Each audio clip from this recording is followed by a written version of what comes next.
convidá-lo a abrir a sua Bíblia lá em 2 de Pedro, capítulo 3. 2 de Pedro, capítulo 3. E quero que você participe comigo, fazendo a leitura responsiva do verso 1 ao verso 13. Verso 1 a 13 do capítulo 3 da segunda carta de Pedro. Amados, esta é agora a segunda epístola que vos escrevo. Em ambas, procuramos despertar com lembranças a vossa mente esclarecida.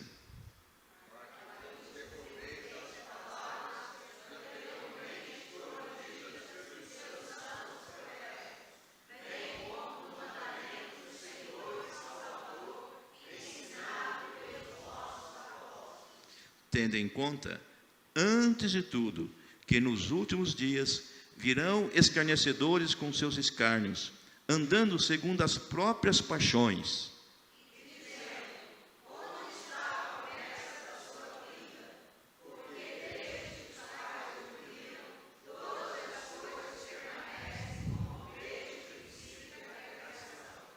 Porque deliberadamente esquecem que, de longo tempo, houve céus bem como terra, a qual surgiu da água e através da água pela palavra de Deus.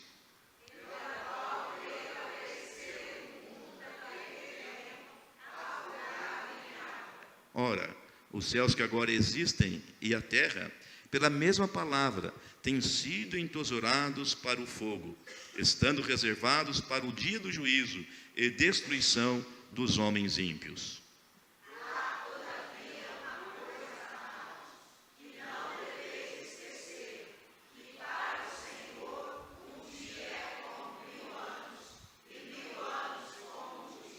Não retarda o Senhor a sua promessa, como alguns a julgam demorada.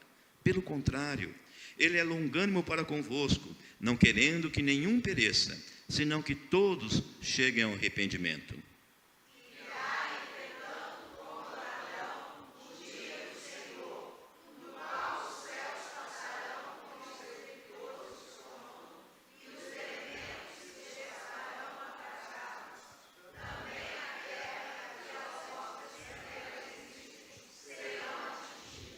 Visto que todas essas coisas hão de ser assim desfeitas, deveis ser tais como os que vivem em santo procedimento e piedade.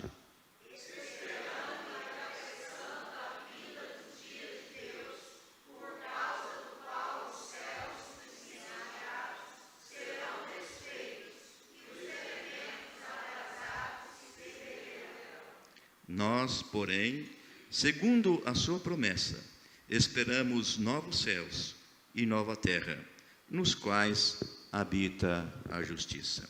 Que Deus nos abençoe, queridos irmãos, pela porção lida da sua palavra. Não é só o apóstolo Pedro que demonstra, queridos irmãos, como nós vamos aqui compartilhar com a igreja, uma preocupação conosco ou com os cristãos, para que tivéssemos ou tenhamos uma mente saudável, uma mente boa. E esse assunto também preocupava o apóstolo Paulo. Lá em 2 Coríntios, na segunda carta, capítulo 11, verso 3, o apóstolo revela um temor, um receio que estava presente em seu coração, dizendo assim: mas receio que assim como a serpente enganou a Eva com a sua astúcia, assim também seja corrompida a vossa mente, e se aparte da simplicidade e pureza devidas a Cristo. Ou seja, uma preocupação do apóstolo com a mente do cristão, com a sua mente, com a minha mente, para que essa não viesse a ser corrompida, como foi corrompida a mente, né, de Eva, que se deixou levar pela astúcia com que a serpente a enganou. Por outro lado, o apóstolo Paulo também fala que a paz de Deus, que está em Cristo Jesus, é poderosa para guardar tanto a nossa mente como o nosso coração. E o apóstolo Pedro declara, nos versos que nós lemos, que esta é a sua segunda epístola, a segunda carta que ele está escrevendo, e que tem como destinatários os mesmos da primeira.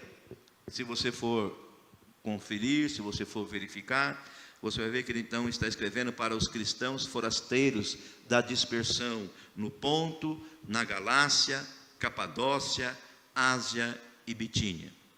E se o seu propósito, quando escreveu a primeira carta, a primeira epístola, foi de encorajar e fortalecer os irmãos que estavam passando ou enfrentando uma grande perseguição, agora, quando escreve a sua segunda carta, a preocupação do apóstolo é alertar a igreja sobre os falsos mestres que já estavam entrando, que já estavam penetrando, que já estavam presentes no arraial cristão, e difundindo e divulgando as suas heresias. E nesse sentido, queridos irmãos, sabendo que a sua morte estava se aproximando, o apóstolo Pedro então não mede esforços para despertar com lembranças o entendimento das suas ovelhas, a fim de que elas estivessem, conforme nós lemos aqui, a mente esclarecida, com os ensinos, ou pelos ensinos da palavra de Deus, ensino esses dado pelos profetas, dada pelos apóstolos e pelo próprio Senhor Jesus Cristo, para que, uma vez esclarecida a mente, ela pudesse então resistir às investidas dos falsos mestres, inimigos da cruz de Cristo. Na verdade, essa deveria ser uma prioridade na vida deles. É por isso que você vai observar aqui no verso 3, o apóstolo dizendo assim: tendo em conta antes de tudo, não é? Você pode observar aí no verso 3, logo no início, o apóstolo mostrando que esta deveria ser uma prioridade na vida daqueles crentes da dispersão, não é? Isto é, aquilo que deveria ocupar e merecer toda a atenção da parte deles, considerando que então não faltariam investidas da parte desses homens que eram inimigos da cruz de Cristo, que fariam tudo para enfraquecer e desviá-los da fé que professavam no Senhor. Então, este é o assunto que o apóstolo Pedro está tratando aqui com aquela igreja, não é? Com aquelas ovelhas amadas, queridas, não é? Do seu coração. E guardado as proporções, queridos irmãos, são essas as mesmas investidas que a igreja continua sofrendo, e que Pedro mostrou que seriam próprias desses últimos dias. E quando você lê no Testamento, no Novo Testamento, essa expressão, últimos dias, você deve considerar o período que nós estamos vivendo depois da primeira vinda de Cristo e até a sua volta. Então, nesse intervalo, o Novo Testamento considera todo esse tempo como sendo os últimos dias, o último tempo que nós temos aqui, porque nada mais resta para acontecer na história da nossa redenção, a não ser o quê? A volta do Senhor, não é? E então, aí, o arrebatamento da sua igreja. Então, esse é o intervalo de tempo que nos envolve, assim como envolvia aqueles primeiros cristãos lá do primeiro século, não é? Ou do segundo século. Nós fazemos parte do mesmo período, do mesmo tempo, os últimos dias. Por isso, o que o apóstolo Pedro mostrava para eles e alertava para eles, também serve para nos alertar hoje. Então, eu quero meditar com você nessa noite sobre mantendo a nossa mente esclarecida, a importância de mantermos a nossa mente esclarecidas. E precisamos, meus irmãos, manter a nossa mente esclarecida, primeiro, para nós não termos nossa fé abalada pela zombaria dos escarnecedores. É o que você pode ler aqui comigo, não é? No verso 3, depois de mostrar que essa deveria ser uma prioridade, manter a mente esclarecida pelos ensinos das Escrituras Sagradas, Pedro vai dizer assim: porque nos últimos dias ou seja, nesse tempo que também nós estamos vivendo, virão escarnecedores com seus escárnios. Então, meus queridos irmãos, nós precisamos ter isso em mente para não ter a nossa fé abalada pela zombaria dos escarnecedores. Sempre houve e sempre haverá aqueles que vão escarnecer da fé e zombar da palavra de Deus. Não se iluda, não é? Sempre existiu, existe e existirá aqueles que, desprezando os ensinos e menosprezando os que confiam nesses ensinos da palavra de Deus, vão zombar da nossa fé, vão zombar de Deus, não é? Não apenas fazem pouco caso da inerrância da palavra de Deus, da sua inspiração, como fazem piadas com o que ela ensina, tratando com leviandade, então, os seus valores e os seus princípios. Mas quando nós olhamos para a palavra de Deus, para as Escrituras, nós vamos perceber que foi assim desde os dias de Noé. Quando Noé construía e também pregava, expunha as Escrituras sagradas de que o mundo seria destruído, também foi o que? Ridicularizado. Enfrentou muita zombaria, muitos escarneciam, não é, da sua fé, e com certeza, dizendo assim: olha, esse homem endoidou, não é? Noé precisa urgentemente, conforme eu disse aqui, né, coisas que a gente tem uma certa resistência, né, de um psiquiatra, não é? Imagine construir um barco desse tamanho aqui em cima desse morro, sendo que aqui nunca choveu. Não dá, né? Então, zombavam de Noé, mas também zombaram de Ló. Quando Ló foi avisar os seus genros que Sodoma e Gomorra seriam destruídos, sabe o que a palavra de Deus fala que aconteceu? Os genros não deram ouvidos, porque achava que Ló fazia gracinha com eles, não é? O termo que aparece na sua Bíblia e na minha é que ele gracejava com as suas vidas. Então não levaram a sério que Deus destruiria aquelas cidades com fogo e com enxofre. Muito tempo depois, não é? Nós vamos encontrar o apóstolo Paulo fazendo a sua defesa perante Festo, e de repente este vai interrompê-lo, dizendo: Paulo, estás louco, as muitas letras te fazem delirar. Então, meus queridos, não é de hoje, mas desde sempre, não é?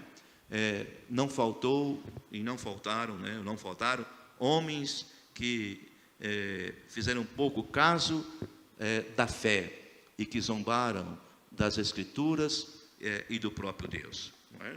Recentemente, alguns meses atrás, com certeza os irmãos acompanharam aquilo que aconteceu lá no carnaval envolvendo Baby Consuelo, não é?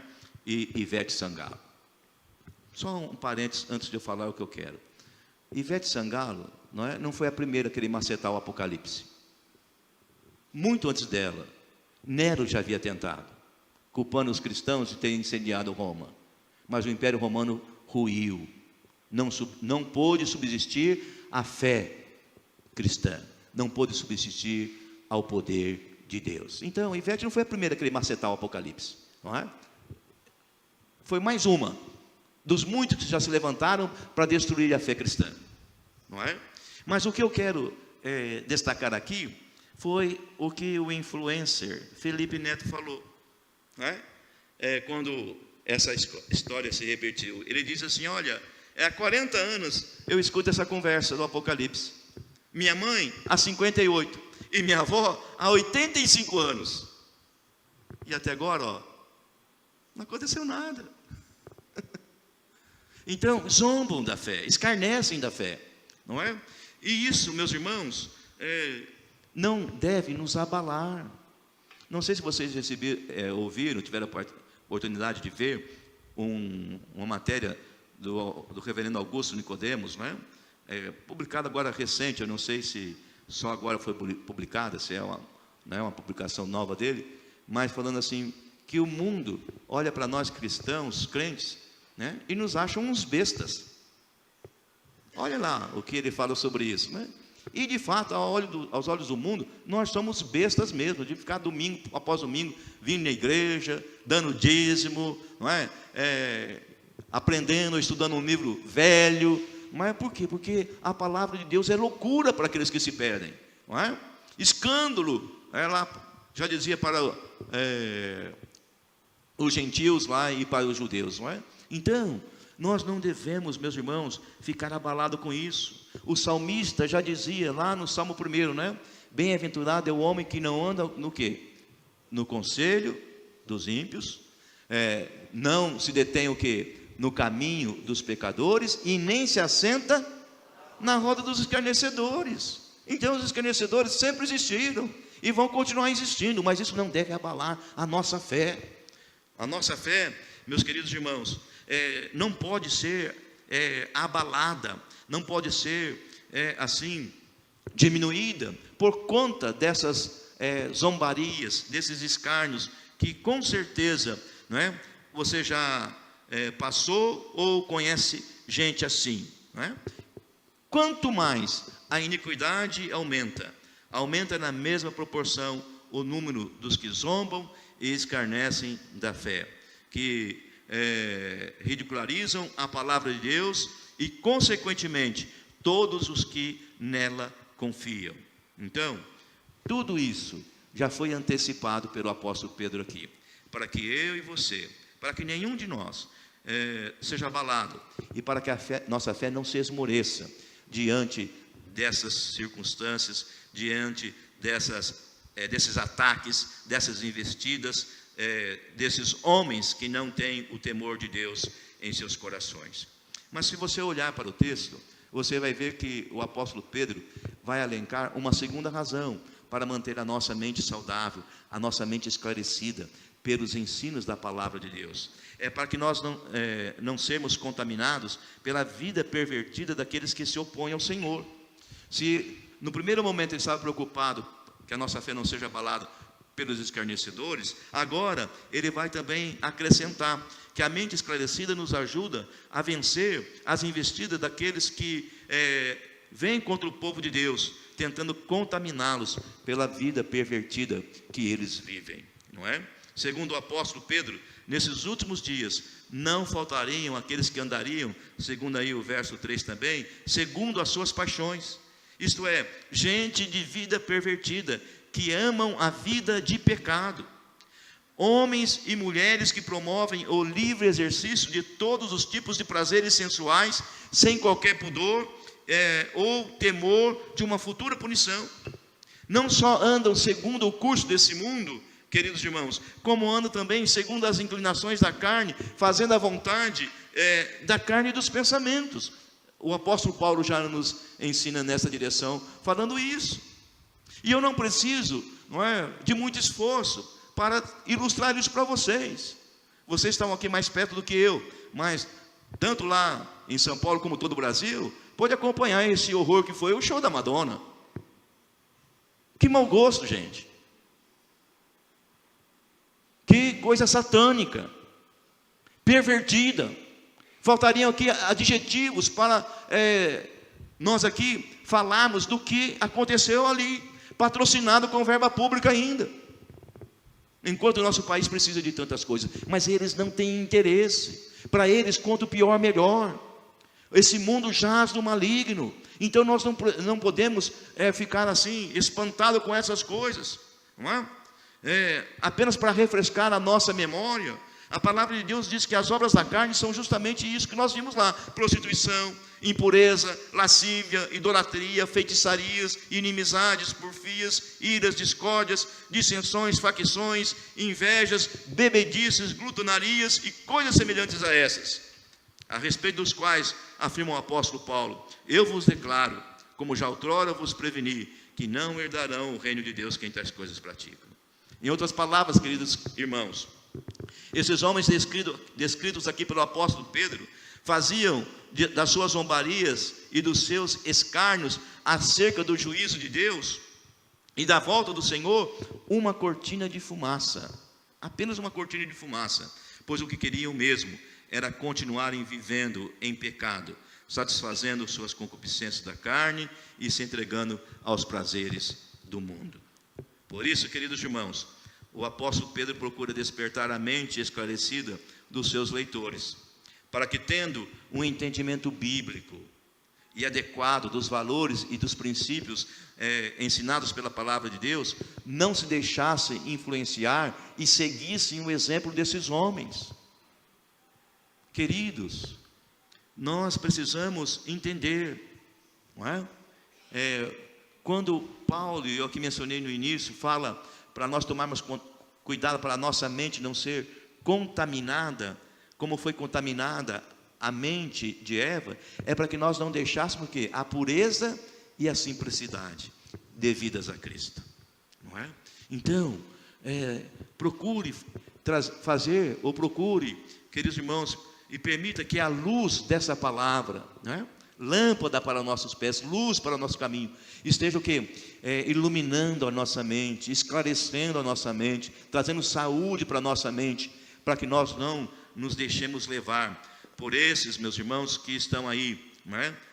À nossa volta, não é? Tentando, investindo esforços pesados, orquestrados, na verdade, intencionais, para nos desviar do bom caminho da cruz de Cristo. Caminho estreito, caminho apertado, mas nós já sabíamos desde o início que seria assim. Por isso, o apóstolo Pedro está o quê? Envidando os seus esforços, fazendo tudo que estava ao seu alcance, para que aqueles irmãos, aquela igreja que estava sofrendo, ou já havia sofrido uma grande perseguição, agora tivesse cuidado com esses perigos que surgiam de dentro da igreja, não é? Falsos mestres com as suas heresias, falsos mestres com as suas falsas doutrinas, tentando desviar o cristão, desviar a ovelha para uma vida de envolvimento com o pecado, longe aí dos caminhos e da vontade de Deus. Mas concluindo, queridos irmãos, nós vamos, olhando para o texto, ver que aqueles irmãos precisavam de uma mente esclarecida para também não se deixarem levar pelo ceticismo dos que abandonam o caminho do Senhor. Então, essa é a terceira razão para ter uma mente esclarecida, para que nós também não sejamos levados, influenciados, contaminados pelo ceticismo dos que abandonaram ou abandonam aí os caminhos do Senhor. O que não falta hoje, queridos, são os desigrejados. Gente que foi iludida com falsas promessas, mas também que se deixaram iludir, não é? Tem o corrupto e tem aquele que se deixa corromper, não é? Quem aqui não gostaria de dar 10 para receber 100? É só uma conta matemática, não é? E a gente sabe que não é assim, que nós não podemos barganhar com Deus. Na verdade, nosso Deus é o Deus do mais do que o bastante, do Deus do mais do que o suficiente, do Deus que enche e faz transbordar os nossos celeiros, mas que faz isso por amor, e a nossa contrapartida é devolver o que devolvemos a Ele em gratidão, crendo que Ele é um Deus provedor de todas as nossas necessidades. Nós não barganhamos com Deus para ter uma casa na praia, não é? E olha, Silas, o que a gente é obrigado a ouvir, não é? E a internet está aí para expor tudo isso, não é? Porque diz que Jesus era um homem rico. Não se engane, diz o pregador, né? Ou dizia o pregador, não é? Jesus, não é? Assumiu a carpintaria lá do seu pai, não é? E aqueles móveis que demoravam 6 meses, 8 meses, 1 ano, Jesus fazia da noite para o dia, era assim, ó, pá, o móvel estava pronto, vendia. E tanto é que ele se deu bem na vida, que ele comprou uma casa de praia lá em Cafarnaum. É ruim, hein? O filho do homem não tinha onde reclinar a cabeça, diz as escrituras, mas tem gente que vai nessa onda, não é? E não existe campanha nessas igrejas que não vem acompanhado de um envelope. E aí, desigrejados, decepcionados com a igreja. Mas por quê? Porque também o coração se deixou corromper, não é? Por falsas meias verdades, ou, né, se é que podemos dizer que existe meia verdade ou meia mentira, né?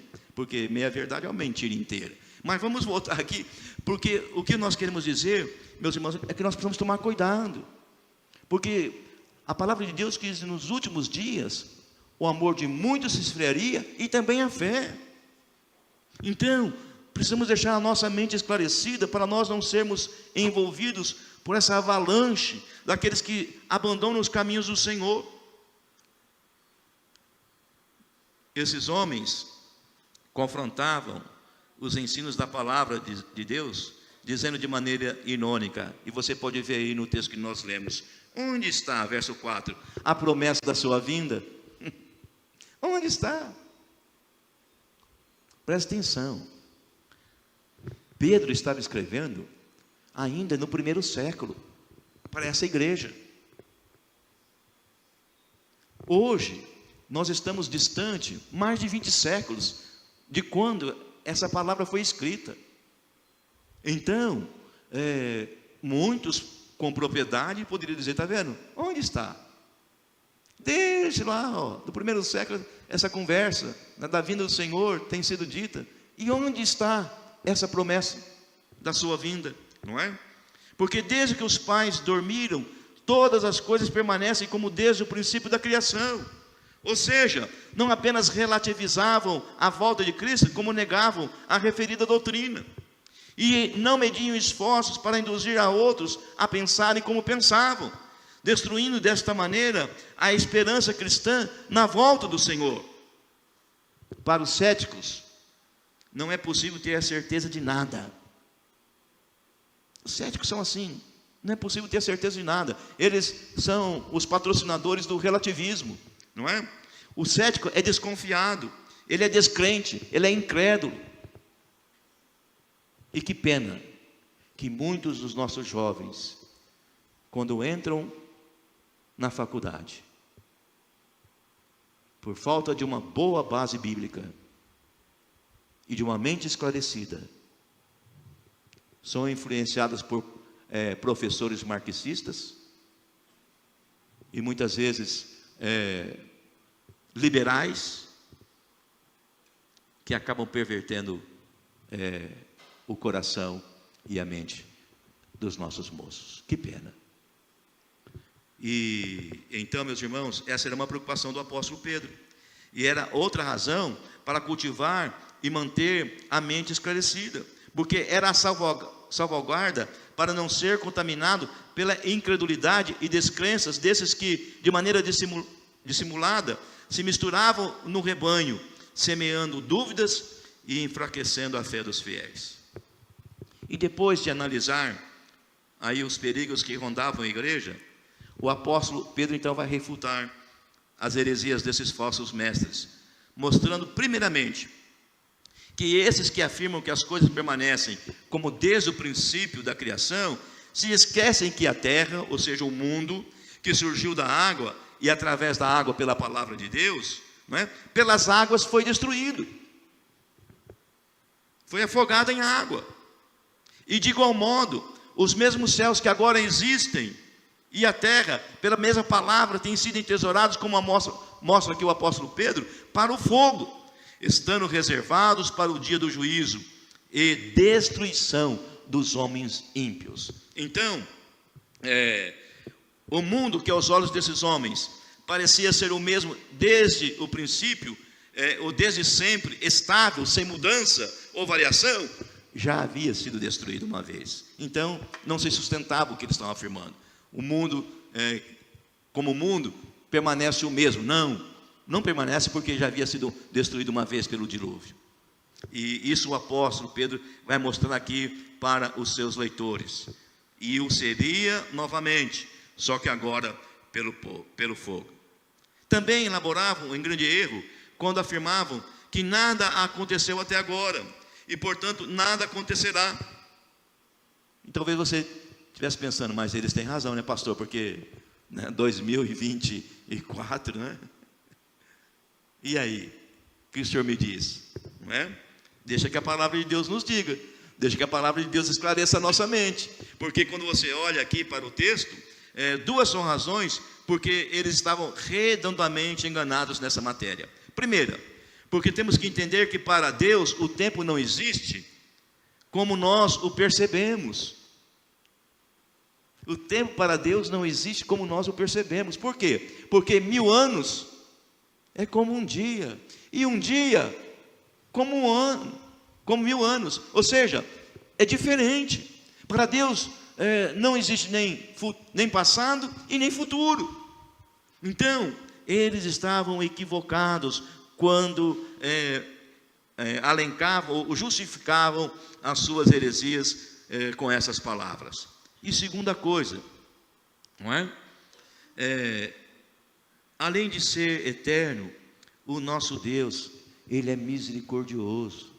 Então, entenda o seguinte, que a aparente lentidão de Deus não é de modo nenhum demora. A aparente lentidão de Deus não é de modo nenhum demora. Por quê? Porque, meus irmãos, é a expressão da sua misericórdia. Conforme o apóstolo Pedro vai nos mostrar aqui, é uma oportunidade oferecida aos pecadores, para que não venham a perecer, antes se arrependam e sejam salvos. Então, no verso 9, você vai ler: não retarde o Senhor a sua promessa, como alguns a julgam demorada. Pelo contrário, Ele é longânimo para convosco, não querendo que nenhum pereça, senão que todos cheguem ao arrependimento. Então, meus queridos, olha aqui, o apóstolo Pedro então vai esclarecer. Não caia na conversa desses homens. E recentemente, né, o mundo evangélico aqui brasileiro, não só brasileiro, sofreu uma grande perda, né, Silas? Adalto, né, cientista, né? O homem que quando foi para a faculdade, se você puder ouvir o depoimento, o testemunho dele, está lá no podcast do Arival, segundo Arival, lá da igreja de Pinheiros, né? O pior podcast da internet, mas com grandes conteúdos. Vai lá e assiste. Quando na verdade foi aquele outro cientista, o Marcus Weber, que estava falando que quando entrou na faculdade, se desviou do caminho da fé, mas depois, voltando aos estudos, ele vai dizer, Silas, que ele descobriu que a professora da escola dominical dele estava certa. A professora da escola dominical estava certa. É o design inteligente, né? Um Deus que é inteligente. Então, queridos, nós temos aí essa situação, e eu citei aqui o Adalto, porque foi um homem que deu grandes contribuições para mostrar que a fé e a ciência não são excludentes.